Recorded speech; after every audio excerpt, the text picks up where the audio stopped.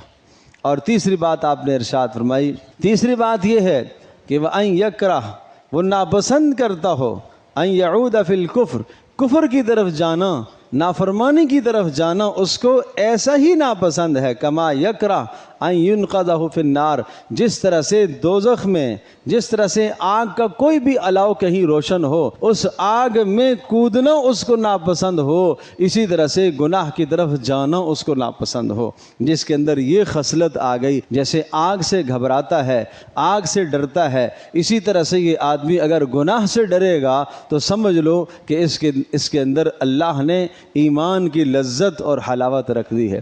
تو یہ 3 خوبیاں ارشاد فرمائی ہیں، جس شخص کے اندر آ جائیں گی وہ ایمان کی لذت پائے گا۔ تو خلاصہ کلام یہ ہوا کہ پیارے پیغمبر صلی اللہ تعالی وسلم کی محبت اور اللہ کی محبت تمام محبتوں سے اوپر لے کر آؤ، اور جب یہ محبت غالب ہوگی، اللہ اور اس کے رسول کی محبت تمام محبتوں سے اوپر آ جائے گی، تو پھر رسول اللہ صلی اللہ علیہ وسلم کی اطاعت بھی کرے گا۔ بغیر اطاعت کے محبت کا دعویٰ غلط ہے، بغیر فرما برداری کے محبت کا دعویٰ غلط ہے۔ ہزاروں دعوے کر لے، امام شافعی رحمۃ اللہ علیہ ارشاد فرماتے ہیں یہ بالکل ناممکن بات ہے کہ تو محبت کا دعویٰ تو کرے لیکن اطاعت نہ کرے۔ فرمایا جو شخص جس کی محبت کیا کرتا ہے وہ اس کی اطاعت اور فرما برداری بھی کیا کرتا ہے، تو محبت اور اطاعت، محبت کے لیے اطاعت لازم ہے۔ جو شخص محمد رسول اللہ صلی اللہ علیہ وسلم سے محبت کرنا چاہتا ہے وہ اطاعت کرے۔ آخری بات، آپ علیہ الصلوۃ والسلام ایک مرتبہ وضو فرما رہے تھے، اور وضو سے آپ کے جسم کا اترنے والا پانی جو تھا وہ صحابہ اپنے چہروں پر مل رہے، اپنے ہاتھوں پر مل رہے۔ آپ علیہ الصلوۃ والسلام نے پوچھا یہ کیوں کر رہے ہو؟ انہوں نے کہا اللہ کے رسول آپ سے محبت ہے اس لیے کر رہے ہیں۔ آپ کی محبت کی وجہ سے پیارے پیغمبر صلی اللہ علیہ وسلم نے عمل بتلایا، قیامت تک آنے والے سارے انسانوں کو آپ نے عمل بتلایا۔ فرمایا جو آدمی یہ چاہتا ہے کہ اللہ اور اس کے رسول کے نزدیک وہ پسندیدہ اور محبوب بن جائے، اور اللہ اور اس کے رسول سے یہ بھی محبت کرے، 2 باتیں، جو آدمی یہ چاہتا ہے کہ اللہ اور اس کے رسول سے محبت کرے اور اللہ اور اس کے رسول کے نزدیک اس کی محبت بھی پسندیدہ ہو جائے، محبوب بن جائے، اس کے لیے آپ نے عمل بتلایا۔ فَلْيَصْدُقِ الْحَدِيث إِذَا حَدَّثَهُ، نمبر 1 جب بات کرے تو سچ بولے۔ اللہ اور اس کے رسول کے ساتھ محبت کا تقاضا زبان کی سچائی ہے۔ فرمایا سچ بولے، اور نمبر 2 فرمایا وَلْيُؤَدِّ الْأَمَانَةَ اِذَا اؤْتُمِنَ، جب اس کو امانت دی جائے تو امانت کا خیال رکھے، اس میں خیانت نہ کرے۔ یہ تقاضا ہے اللہ کے نبی سے، محبت کا تقاضا یہ ہے امانت کی ادائیگی کرے۔ اور تیسری بات ارشاد فرمائی فَلْيُحْسِنْ جَاوَرَ مَنْ جَارَهُ، جو اس کے پڑوس میں رہتا ہے اس پڑوسی کے ساتھ اچھا سلوک کرے۔ یعنی تم جو میرے جسم سے اترا ہوا پانی اپنے جسموں کے ساتھ مل کر یہ سعادت حاصل کر رہے ہو، یہ سعادت تو تمہیں حاصل ہے اس لیے کہ تم میرے زمانے میں ہو، صحابہ سے کہا، لیکن یہ سعادت اور یہ فضیلت اور یہ برکت اس کو بھی مل جائے گی جو آدمی یہ 3 کام کرے گا، جو بات میں سچائی اختیار کرے گا، جو امانت کی پاسداری کرے گا، اور جو اپنے پڑوس کے ساتھ اچھا برتاؤ کرے گا۔ اللہ پاک مجھے بھی آپ کو، ہم سب کو عمل کی توفیق عطا۔